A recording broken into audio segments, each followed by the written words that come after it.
Mojtaba Khamenei বর্তমান ইরানের রাজনীতির এক অত্যন্ত প্রভাবশালী অথচ নিভৃতচারী ব্যক্তিত্ব। ইরানের সর্বোচ্চ ধর্মীয় নেতা আয়াতুল্লাহ আলী খামেনির দ্বিতীয় সন্তান হিসেবে তার পরিচিতি থাকলেও দেশটির অভ্যন্তরীণ রাজনীতি এবং সামরিক কাঠামোতে তার প্রভাব অপরিসীম। মোজতবা খামেনির জীবন, কর্ম এবং রাজনৈতিক প্রভাব নিয়ে একটি আলোচনা তুলে ধরা হল। মোজতবা হোসাইনি খামেনি 1969 সালে ইরানের পবিত্র শহর মাশহাদে জন্মগ্রহণ করেন। তিনি আয়াতুল্লাহ আলী খামেনি এবং মানসুরেহ খুজাস্তের দ্বিতীয় পুত্র। তার বংশলতিকা মূলত শিয়া আলেমদের একটি দীর্ঘ পরম্পরাকে প্রতিনিধিত্ব করে। মোজতবা এমন এক সময়ে বড় হয়েছেন যখন ইরান শাহ শাসনের বিরুদ্ধে বিপ্লবের উত্তাল সময় পার করছিল। তার শৈশব থেকেই পারিবারিকভাবে ধর্মীয় শিক্ষা এবং রাজনৈতিক সচেতনতার এক সংমিশ্রণ লক্ষ্য করা যায়। বিপ্লবের পর তেহরানে স্থানান্তরিত হয়ে মোজতবা তার সাধারণ শিক্ষার পাশাপাশি ধর্মীয় শিক্ষা শুরু করেন। তিনি তেহরানের আলভি স্কুলে পড়াশোনা করেন। পরবর্তীতে উচ্চতর ইসলামী শিক্ষার জন্য কোম শহরে যান। সেখানে প্রখ্যাত শিয়া আলেম ও আয়াতুল্লাহদের তত্ত্বাবধানে ফিকহ ও উসুলে দ্বীন বিষয়ে জ্ঞান অর্জন করেন। তার শিক্ষকদের মধ্যে আয়াতুল্লাহ মেসবাহ ইয়াজদি এবং খোদ তার বাবার প্রভাব ছিল সবথেকে বেশি। বর্তমানে তিনি কোম এবং তেহরানে উচ্চতর স্তরের ধর্মীয় ক্লাস পরিচালনা করে থাকেন, যা তাকে আয়াতুল্লাহ হওয়ার পথে নিয়ে যাচ্ছে। মোজতবা খামেনি 2004 সালে গোলমালি হাদ্দাদ-আদেলের কন্যা জাহরা হাদ্দাদ-আদেলের সাথে বিবাহ বন্ধনে আবদ্ধ হন।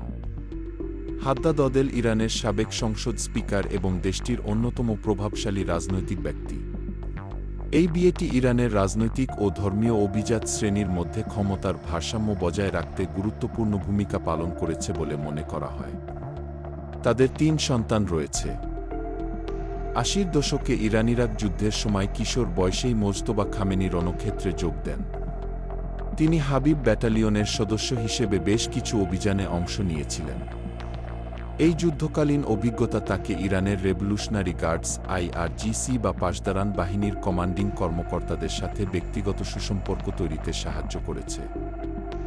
যুদ্ধের ময়দানে তার উপস্থিতি সামরিক বাহিনীর নিচুতলার কর্মীদের কাছে তার গ্রহণযোগ্যতা বৃদ্ধি করেছে। মোজতবা খামেনি কখনো সরাসরি কোনো দাপ্তরিক বা মন্ত্রিসভার পদে আসীন হননি। তবে তিনি তার বাবার দপ্তরের অত্যন্ত গুরুত্বপূর্ণ পরিচালক হিসেবে কাজ করেন। 2005 এবং 2009 সালের নির্বাচনে মাহমুদ আহমাদিনেজাদের বিজয়ের পেছনে তার গুরুত্বপূর্ণ ভূমিকা ছিল বলে রাজনৈতিক বিশ্লেষকরা মনে করেন। তিনি মূলত রাষ্ট্রের নীতি নির্ধারণী বিষয় এবং গোয়েন্দা সংস্থাগুলোর মধ্যে সমন্বয়ক হিসেবে কাজ করেন। ইরানের সবথেকে শক্তিশালী সংস্থা ইসলামী রেভলিউশনারি গার্ডস কোরের উপর মোজতবার প্রভাব কিংবদন্তি তুল্য, বিশেষ করে বাসিজ ফোর্সেস এবং গোয়েন্দা শাখার উচ্চপদস্থ কর্মকর্তাদের সাথে তার সরাসরি যোগাযোগ রয়েছে। অনেক বিশেষজ্ঞ মনে করেন সামরিক বাহিনীর বাজেট এবং স্ট্র্যাটেজিক সিদ্ধান্তগুলোতে মোজতবা খামেনির মতামত অত্যন্ত গুরুত্বের সাথে বিবেচনা করা হয়। এই সামরিক সমর্থনই তাকে ইরানের ক্ষমতার কেন্দ্রবিন্দুতে টিকিয়ে রেখেছে। ইরানের রক্ষণশীল প্রশাসনিক কাঠামোতে মোজতবা খামেনির প্রতি অগাধ আস্থা রয়েছে। তিনি একজন দক্ষ প্রশাসক হিসেবে পরিচিত, যিনি পর্দার আড়াল থেকে জটিল সংকট মোকাবিলা করতে পারেন। তবে সাধারণ জনগণের মধ্যে তাকে নিয়ে মিশ্র প্রতিক্রিয়া রয়েছে।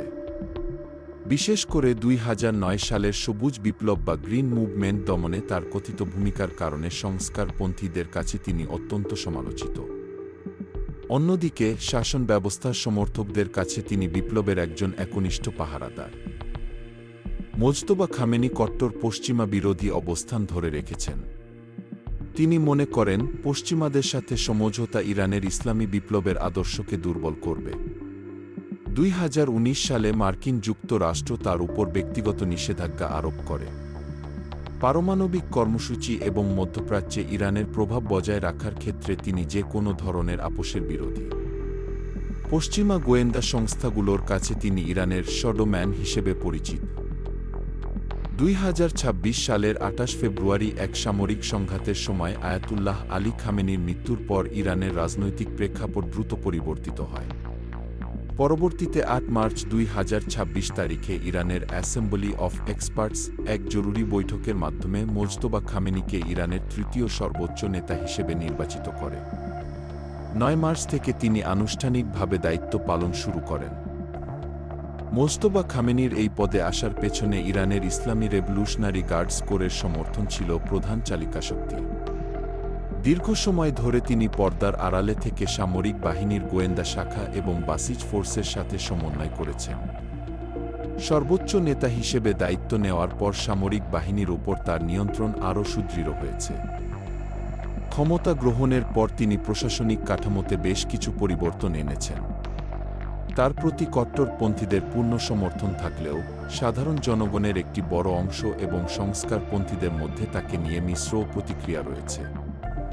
বর্তমান যুদ্ধের প্রেক্ষাপটে এবং দেশের অভ্যন্তরীণ স্থিতিশীলতা বজায় রাখতে তিনি প্রশাসনের উপর কঠোর নিয়ন্ত্রণ আরোপ করেছেন। বর্তমানে তিনি এমন এক সময়ে ইরানের নেতৃত্ব দিচ্ছেন যখন দেশটি বড় ধরনের আঞ্চলিক ও আন্তর্জাতিক সংকটের মধ্য দিয়ে যাচ্ছে। পশ্চিমাদের সাথে, বিশেষ করে মার্কিন যুক্তরাষ্ট্র ও ইসরায়েলের সাথে তার সম্পর্ক চরম বৈরী। সর্বোচ্চ নেতা হিসেবে তার প্রথম দিকের ঘোষণাগুলোতে তিনি সাফ জানিয়ে দিয়েছেন যে ইরানের সার্বভৌমত্ব রক্ষায় এবং পারমাণবিক কর্মসূচির প্রশ্নে তিনি কোনো আপোস করবেন না। মোজতবা খামেনি কেবল একজন উত্তরাধিকারী হিসেবে নন, বরং গত কয়েক দশকের সুদীর্ঘ রাজনৈতিক ও সামরিক অভিজ্ঞতার পথ ধরেই ইরানের সর্বোচ্চ ক্ষমতার শীর্ষে আসীন হয়েছেন। তার এই উত্থান ইরানের সমসাময়িক ইতিহাসে এক নতুন যুগের সূচনা করেছে। একদিকে তিনি যেমন তার পিতার কট্টর ধর্মীয় ও রাজনৈতিক আদর্শের ধারক, অন্যদিকে ইসলামী রেভলিউশনারি গার্ডসের উপর তার অগাধ প্রভাব তাকে এক অপরাজেয় নিরাপত্তা বেষ্টনী প্রদান করেছে। বর্তমান ভূরাজনৈতিক অস্থিরতা, পশ্চিমাদের সাথে ক্রমবর্ধমান উত্তেজনা এবং অভ্যন্তরীণ প্রশাসনিক সংস্কারের চ্যালেঞ্জগুলো মোকাবিলায় তার নেতৃত্ব এখন কঠিন পরীক্ষার সম্মুখীন। একদিকে প্রশাসনের ভেতর তার প্রতি অটল আনুগত্য থাকলেও সাধারণ জনগণের আশা-আকাঙ্ক্ষা পূরণ এবং বৈশ্বিক বিচ্ছিন্নতা দূর করা তার দীর্ঘমেয়াদী সাফল্যের চাবিকাঠি হিসেবে বিবেচিত হবে।